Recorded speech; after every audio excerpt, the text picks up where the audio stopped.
A little over 2 weeks ago, on September 23, 2021, Monster Hunter Rise Sunbreak was officially announced by Capcom. Established to be the massive Master Rank expansion to Monster Hunter Rise, Sunbreak is looking to be very different to the base game. Switching gears from Japanese yokai to Occidental castles and vampires, it is looking to be a huge breath of fresh air. And that is exactly what Rise needed.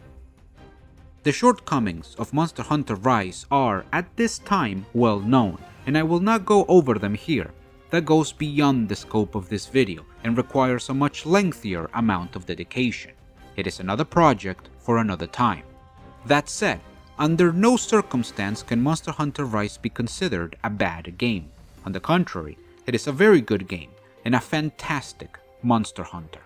That said, it has stagnated. Due to one reason or another, there is a general consensus that Monster Hunter Rise has a hard time getting you back into the game. As a result, lately, we have seen a resurgence of players returning to Monster Hunter World Iceborne. Now, I will not compare base Rise to Iceborne. That would be unfair. But the point remains. Rise did not manage to sustain a large part of its player base as long as it could have. Let me be clear. Under no circumstance can Monster Hunter Rise be considered quote-unquote dead. That said, and I will repeat, it has stagnated. I like to separate the Monster Hunter Rise player base into three groups. There are those that are still playing the game consistently, there are those that have been severely disappointed and have completely stopped playing the game, and finally, there are those in the middle, who haven't fully stopped playing, but certainly have no reason to play consistently. I would like to focus on this middle group. Personally, I find myself in this group. I took a break from Rise, but I will return here and there for a couple of hunts, maybe playing 30 minutes to an hour at a time. That said, I had no reason to spend any kind of considerable time on it. And then, Capcom announced Sunbreak. Monster Hunter Rise was released on March 26, 2021.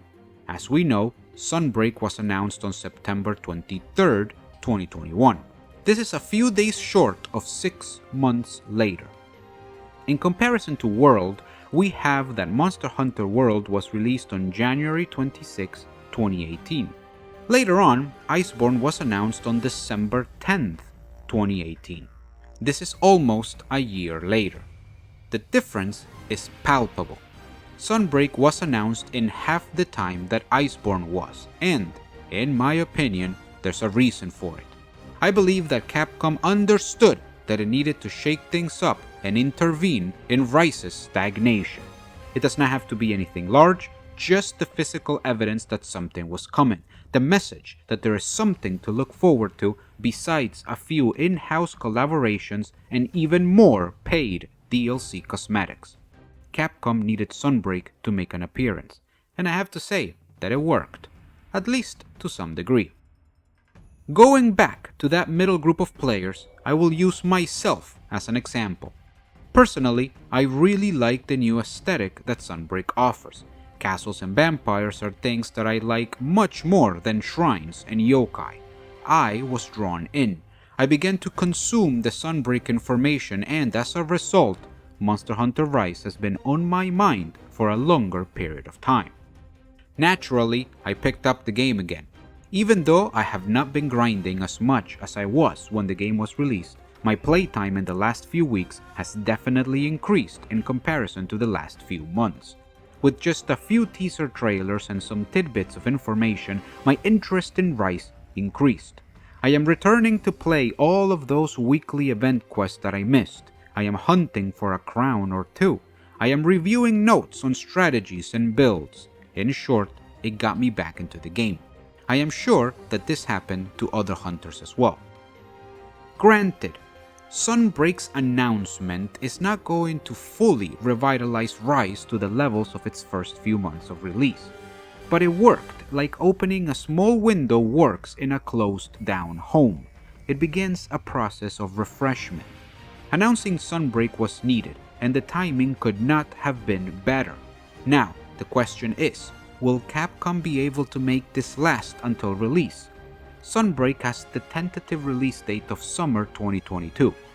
Well, summer begins going by the summer solstice around June 21st of 2022, and it ends going by the autumn equinox around September 22nd, 2022. So, for now, we can expect Sunbreak's release to be around these 3 months. Obviously, this is not something we can truly rely on, but for now, we have as much as 1 year of wait time ahead of us. Capcom will have to be smart about continuing to give us additional information at appropriate timeframes in order to get more people thinking about Rise, and, hopefully, returning to the game. I have been very vocal about the talisman system or the nerf to certain skills in other videos. These are things that I found wrong with Monster Hunter Rise. So, it is only fair that I am equally vocal at times when I believe that Capcom did something correctly. This is one of those times. Announcing Sunbreak when they did was perfect, and it established the first step of many that should come in order to revitalize the game. I am very hyped for what is to come, and I am really rooting for Sunbreak's success. I hope that it happens. But, in the end, this is just my opinion and experience.